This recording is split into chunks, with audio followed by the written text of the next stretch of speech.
últimos dias, nossa equipe conversou com juristas, advogados e representantes do povo sobre a ebulição social e a política no Brasil.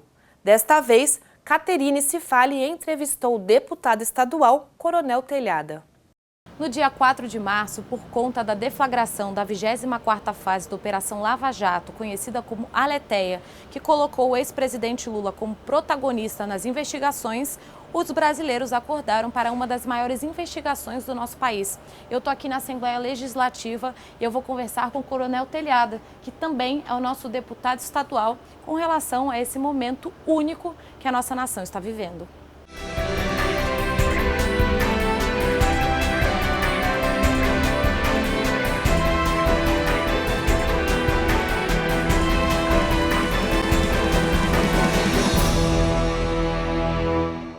Em 2012, ele foi eleito vereador com 89 mil votos. Na sequência, como deputado estadual com 254 mil votos.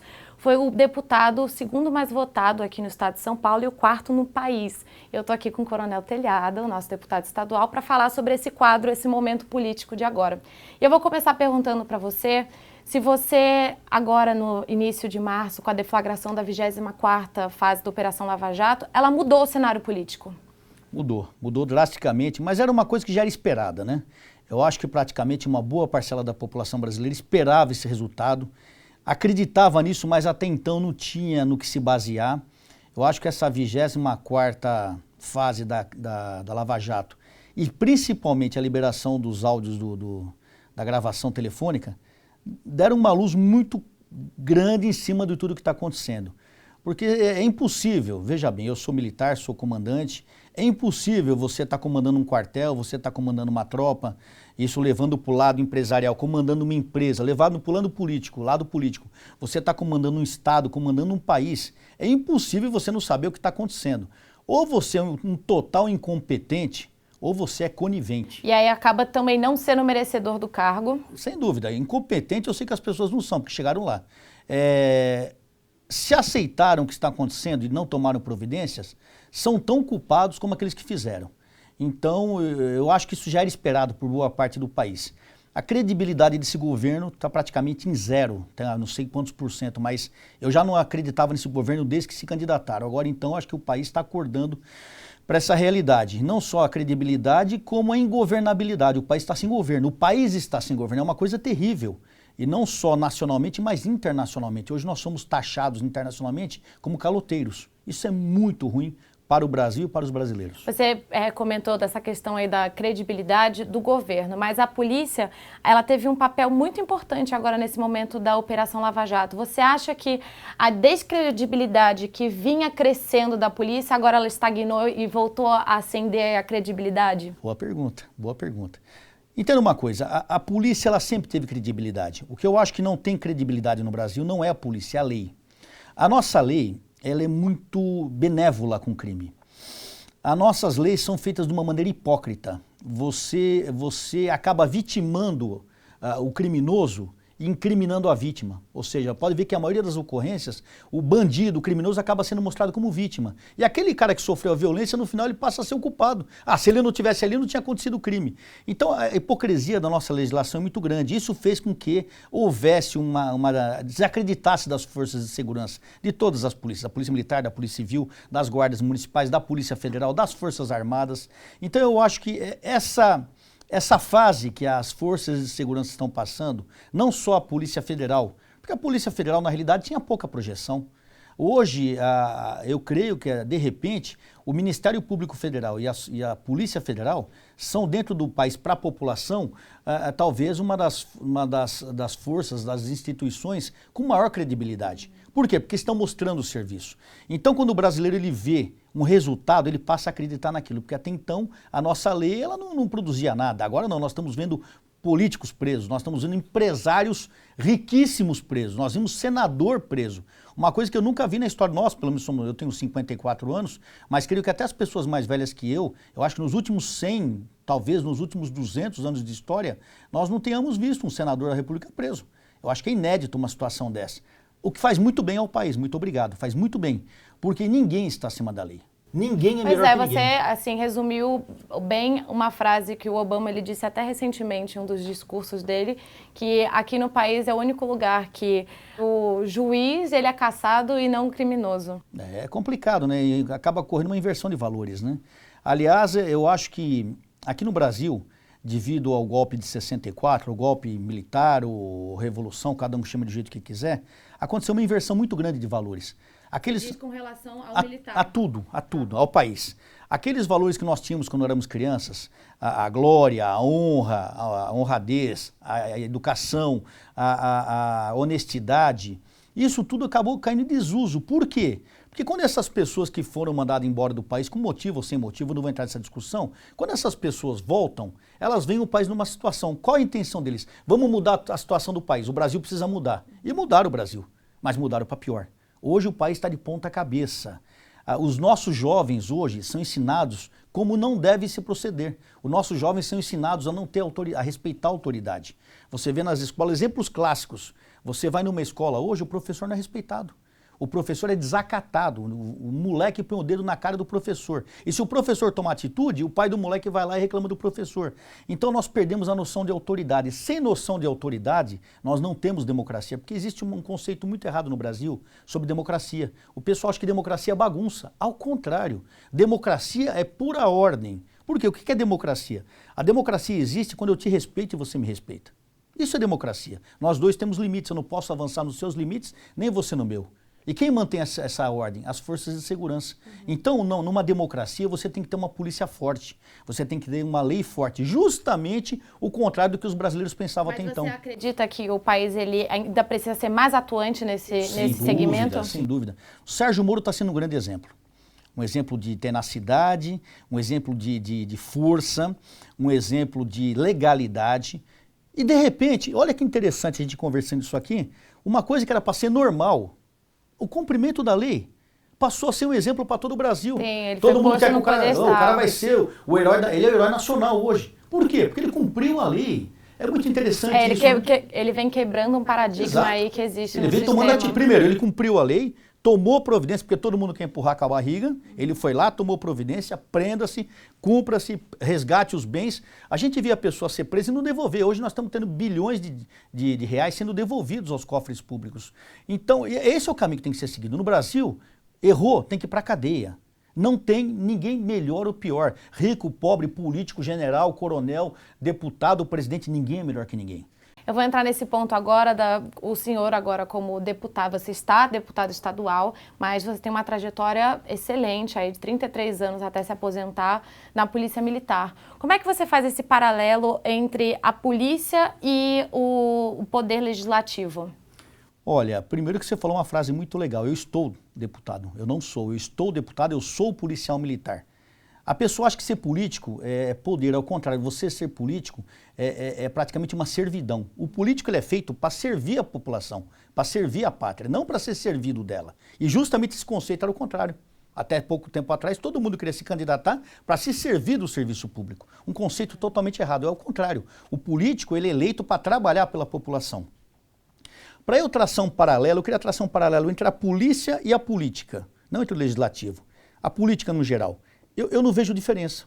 Para mim, muitas pessoas, Catarina, me perguntam, porque eu tenho uma projeção grande na política, graças a Deus, eu não sou melhor que ninguém, mas acho que pela minha postura, pela minha maneira de trabalhar, eu estou tendo uma projeção muito grande. Isso é interessante porque muitas pessoas chegam para mim e falam assim, mas coronel, como é que o senhor conseguiu essa maneira de trabalhar? Quem foi que ensinou o senhor? Eu trabalhava assim na polícia, eu cumpro meus horários, eu cumpro minhas obrigações, eu procuro ajudar as pessoas, eu trabalho dentro da lei, eu trabalho com honestidade, eu não faço nada mais do que eu fazia na polícia. E de repente eu estou me destacando na política, interessante. Aliás, eu acho que até os nomes são iguais, polícia e política. Os dois vêm de polis, que significa a população, significa as pessoas, a cidade. Então, eu acho que, como na polícia eu trabalhava, eu tenho que trabalhar na política, com retidão, com honestidade, com força, com postura enérgica, porque o político ele está aqui para fazer a lei funcionar. Ele é um fiscalizador da sociedade. Ele não só faz leis, como ele ajuda na fiscalização. É simples, eu não vejo dificuldade na vida. Eu acho que a vida é muito simples, não tem meio grávido para mim. Ou está grávido ou não está. E aqui no Brasil a gente sofre muito por causa disso. Que a gente, em tudo, a gente procura ser politicamente correto. Esse é o grande erro do político brasileiro, esse é o grande erro da sociedade brasileira. Que ele acaba não atuando. Você quer justificar todos os erros.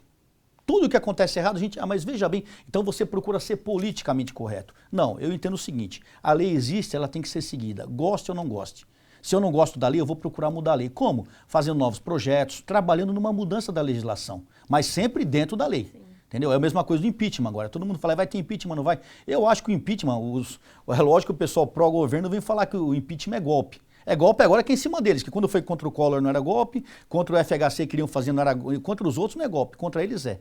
Então é muito ruim isso, porque o impeachment é previsto na Constituição, é uma coisa legal, e como eu falei, dentro da lei a gente pode tudo, dentro da lei nós podemos tudo. E nós vamos trabalhar até o final com legalidade. Agora fazendo uma suposição aí, caso você estivesse na comissão especial agora, com que espírito você iria? Primeiro, eu ia trabalhar na avaliação das propostas que surgirão, que eu não tenho conhecimento, mas a gente sabe mais ou menos pela imprensa, analisar as propostas à luz da lei, entendeu? Porque se a gente usar só a paixão nesse momento, a gente pode ser injusto. Então, eu acho que as propostas têm que ser analisadas à luz da lei. E pelas propostas que nós sabemos à luz da lei, o impeachment é uma possibilidade muito grande para ocorrer com a presidente. Porque nós temos aí... No seu ponto de vista, se enquadra nesse desvio de responsabilidade? Entendo uma coisa seríssima. O Delcídio Amaral, ele era o porta-voz do governo dentro do Senado Federal, a última instância da política brasileira. Ele era o porta-voz, ele era o líder do governo, ele falava em nome da presidente, ele falava em nome do PT. Então, ele participou de tudo o que aconteceu ali, ele era o homem de confiança. De repente, quando ele se envolve num problema sério e começa a falar uma série de coisas que acontecia, o partido fala, esse cara é louco, esse cara não é de confiança. Acho que aí já está a resposta de tudo. Se ele era o homem de confiança, o homem que manipulava tudo, ele sabe o que está acontecendo. Se ele está falando, ele não tem por que mentir. Então você acredita que essa nomeação aí do Lula para ministro, ela foi sim uma manobra política? Lógico. Não, eu não tenho dúvida disso. Acho que o mundo todo não tem dúvida disso. Aliás, eu acho que, eu não entendo agora, falando partidariamente, quem está sendo o orientador do PT nessas ações. Eu não sei se eles não estão sendo mal orientados, eu não entendo o que está acontecendo. Eu acho que a pior coisa que eles poderiam ter feito era isso agora.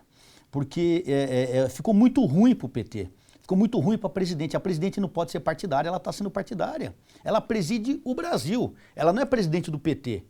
Ela não preside o Lula, ela é presidente do Brasil. Ficou muito ruim para eles isso. Eu acho que eles vão morrer abraçados desse jeito. Entendeu? Eu acho que a presidente ela tem que entender que ela é presidente do Brasil, não do PT. E as ações dela não levam a entender esse tipo de atitude. Mas essa novela, esse momento, essa novela mexicana doida que a gente está vivendo agora, você acha que ela vai surgir, vai trazer frutos bons para a nossa nação? Muito bons, muito bons. Eu acho que para o brasileiro, para o cidadão normal, cidadão comum como nós somos, porque hoje eu estou deputado, mas eu sou um cidadão comum, pai de filho, sou avô, moro numa vila, nascido e criado na freguesia do Ó. Eu sou um cidadão comum. Eu acho que para o cidadão comum vai ser um alerta muito forte. Primeiro, como eu disse, ninguém é melhor que ninguém, ninguém está acima da lei. Ele, como cidadão, ele tem poder de mudar a história do Brasil. O voto dele é importante. A nossa geração, a minha geração, a geração que hoje tem 50, 60 anos, nós largamos a política, a gente não se preocupou com política. Política é besteira, é coisa de bandido, ele foi deixando rolar. E realmente acabou sendo coisa de bandido, está aí o que nós estamos vendo, né? E o país está passando o que está passando hoje. A geração de vocês que vem agora com 20, 30 anos, a nova geração, é uma geração mais politizada, o que é muito bom.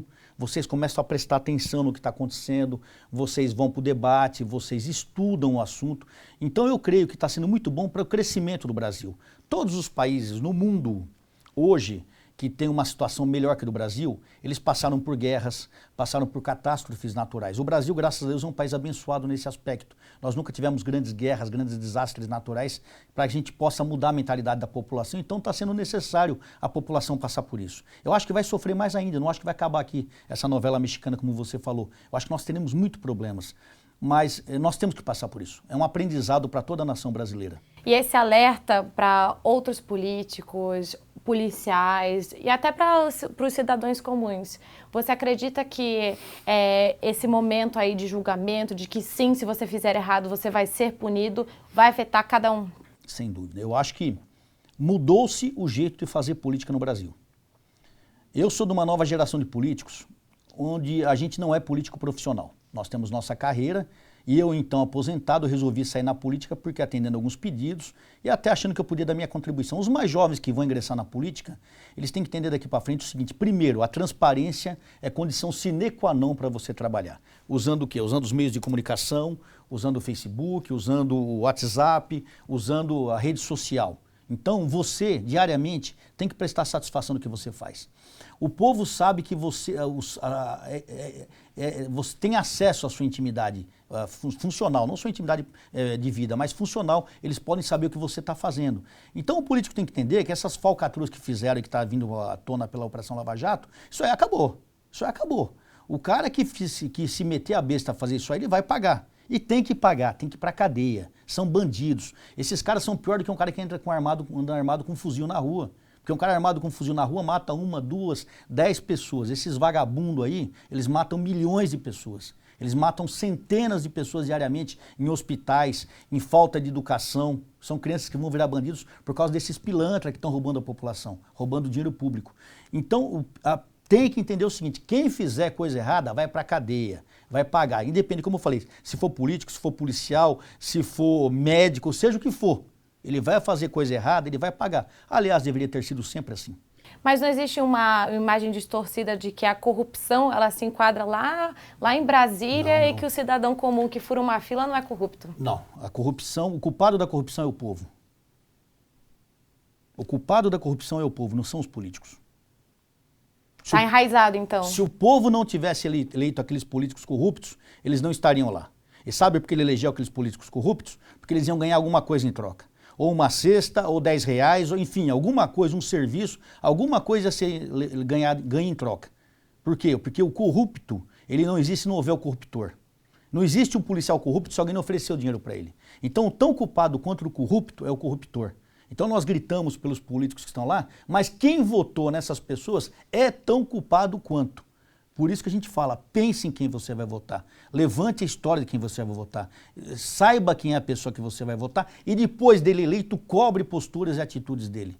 Porque para que a gente não chegue onde nós chegamos hoje. Muito interessante esse recado do coronel. Então agora, para finalizar, eu queria que você dissesse se você vê aí luz no final do túnel, como é que você enxerga agora, até o final do ano, a nossa política e o reflexo disso no país. A Dilma fica ou não fica? Esse negócio de luz no fim do túnel é perigoso, pode ser um trem vindo, né? Dar de cara com a gente, né? Eu creio no futuro melhor. Eu creio no futuro melhor. Se eu não cresce no futuro melhor, não estaria aqui trabalhando. Não teria entrado, eu estou com 54 anos, aposentado, podia estar curtindo a vida com a minha esposa, com a minha netinha, e estou aqui trabalhando porque eu creio no futuro melhor. Se ela vai ficar ou não, não cabe a mim dizer, vai caber aos políticos que estão lá resolvendo isso. Eu entendo que está muito difícil para o PT, está muito difícil para quem está no governo, porque eles se deixaram envolver numa trama de problemas e acharam que nunca ninguém ia tomar providência, acharam que nunca ninguém ia reclamar. Eles acharam que a venda de benesses dele ia calar a boca de todo mundo. E agora não, o povo acordou. E o leão acordou. E quando o leão acorda, ele vai comendo tudo que tem na frente. Inclusive a serpente. A serpente, você tem que pisar na cabeça dela e se der cortar a cabeça. Porque uma serpente ferida, ela acaba atacando você. Então aquele que se diz uma cascavel, ele vai ter o preço que uma cascavel tem. Vamos cortar a cabeça dele. É isso aí. Muito obrigada, coronel. Obrigado, eu que agradeço. Coronel, deputado e representante aí do povo. Obrigado, eu agradeço a todos. Seja bem-vindo mais próxima vez aqui no Alpha Channel News. Obrigado. Na edição do Alpha Channel News este sábado às 19 horas, vamos apresentar um especial sobre este momento político, com a opinião e o ponto de vista dos entrevistados pelo telejornal nos últimos dias. Não perca! Bom, e o Alpha Channel News de hoje fica por aqui, mas você pode nos enviar fotos, vídeos ou sugestões de pauta pelo WhatsApp no número 99654 0505. Eu fico por aqui. Tchau, tchau.